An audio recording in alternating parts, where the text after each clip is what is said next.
તો સવાર થઈ ગઈ હતી ને જોયું તો અયાંશભાઈ હજી સૂતા હતા, તો મેં થોડું ઘરનું કામ પતાવીને નાસ્તો લઈને હું બેસી ગઈ હતી.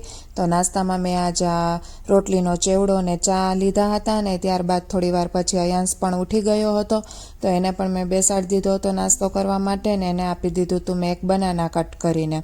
તો એ આરામથી બનાના તો બહુ શોખથી ખાઈ લે છે.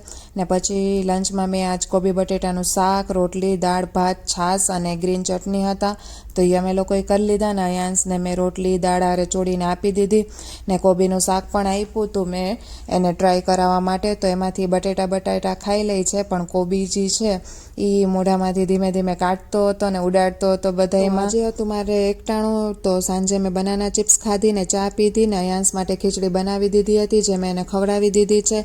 ને એ પછી થોડી વાર એ રમ્યો ને અમે લોકો બેઠા હતા.